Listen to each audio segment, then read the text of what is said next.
दोस्तों, अगर आप ड्रामा इश्क में तेरे सदक़े की कहानी फॉलो कर रहे हैं तो आज का ट्विस्ट सच में दिमाग हिला देने वाला है। कहानी वहां से शुरू होती है जब अरूष्मा अपनी अम्मी की बातों में आकर एक बहुत बड़ा कदम उठा लेती है। जैसे ही अंजुम घर पर नहीं होती, अरूष्मा इस मौके का फायदा उठाती है और गुस्से में आकर नूर को धक्के मारते हुए घर से बाहर निकाल देती है। नूर कुछ समझ भी नहीं पाती कि आखिर उसके साथ हो क्या रहा है। अरूष्मा उसे दरवाजे तक धकेलते हुए बाहर कर देती है और फिर जोर से दरवाजा बंद कर देती है। लेकिन ये सब कुछ छुपकर साजिदा और फरहा देख लेती हैं। उन्हें अंदाजा हो जाता है कि बहुत बड़ी गलती हो चुकी है। उसी वक्त वो अंजुम को कॉल करती हैं और पूरी सच्चाई बता देती हैं कि नूर को घर से निकाल दिया गया है। दूसरी तरफ बेबस और टूटी हुई नूर अपनी दोस्त ज़ारा के साथ सड़क पर जा रही होती है। उसी दौरान जुल्फिकार शाह के आदमी बशीर को भी ये खबर मिल जाती है कि नूर को घर से निकाल दिया गया है। जैसे ही ये खबर जुल्फिकार शाह तक पहुंचती है तो उसके होश उड़ जाते हैं। वो बिना एक पल गंवाए तूफान की रफ्तार से अपनी गाड़ी लेकर निकल पड़ता है। कुछ ही देर बाद वो सड़क पर नूर को देख लेता है। वो तुरंत अपनी गाड़ी रोकता है और जल्दी से नूर के पास पहुंचता है। नूर का हाथ पकड़कर वो उससे कहता है, नूर प्लीज मेरे साथ चलो और मुझसे शादी कर लो। लेकिन नूर उसी वक्त उसके सामने हाथ जोड़कर रोने लगती है। उसकी आंखों से आंसू बह रहे होते हैं और वो कांपती आवाज में कहती है कि ये सब कुछ आपकी वजह से हो रहा है। अगर आप मेरी जिंदगी में नहीं आते तो शायद मेरे साथ ये सब नहीं होता। इसके बाद नूर साफ तौर पर जुल्फिकार शाह के साथ जाने से इनकार कर देती है। जैसे ही नूर मुड़कर वहां से भागने लगती है तभी अचानक एक तेज रफ्तार गाड़ी आती है और भयानक टक्कर मार देती है।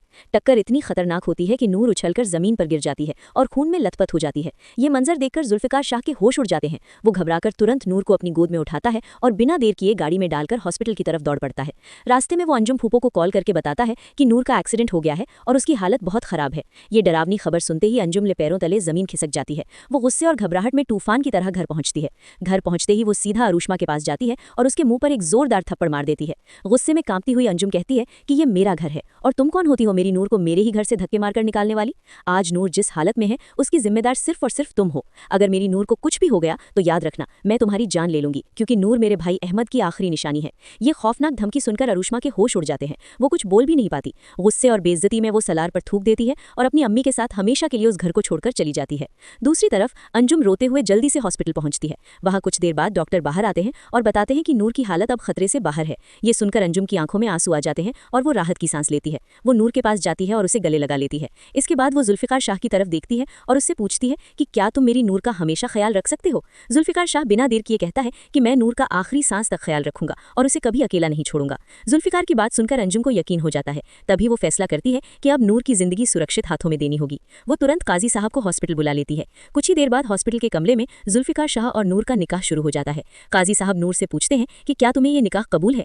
नूर थोड़ी देर खामोश रहती है और फिर धीरे से कहती है कबूल है।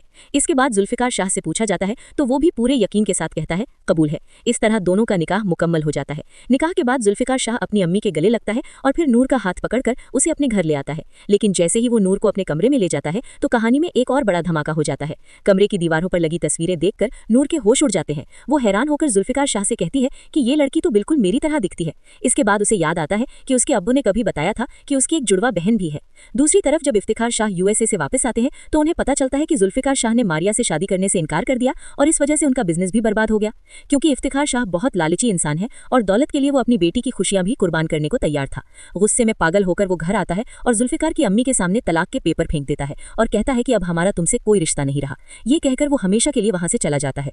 दूसरी तरफ जुल्फिकार शाह नूर के पास आता है और उससे कहता है कि नूर मुझे कसम है मैं तुम्हारे हर आंसू का बदला जरूर लूंगा। जिसने भी तुम्हें दर्द दिया है उसे इसकी सजा जरूर मिलेगी। इसके बाद जुल्फिकार अपने आदमी बशीर को सलार के पीछे लगा देता है।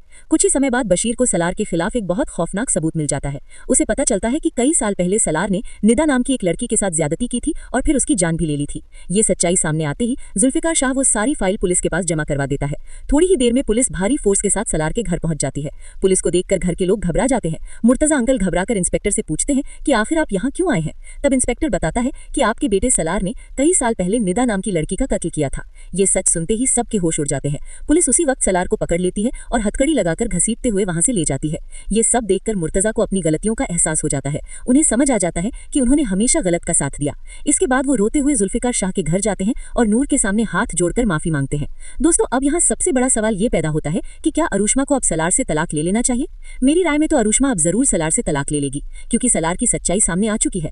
लेकिन आप क्या सोचते हैं, क्या सलार को इससे भी ज्यादा खौफनाक सजा मिलनी चाहिए या फिर यही उसके लिए काफी है? अपनी राय जरूर कमेंट में बताइए। और अगर आप इश्क में तेरे सदके के आने वाले एपिसोड का ऐसा ही दमदार रिव्यू देखना चाहते हैं तो अभी वीडियो को लाइक करें, चैनल को सब्सक्राइब करें और शेयर करना बिल्कुल मत भूलिए।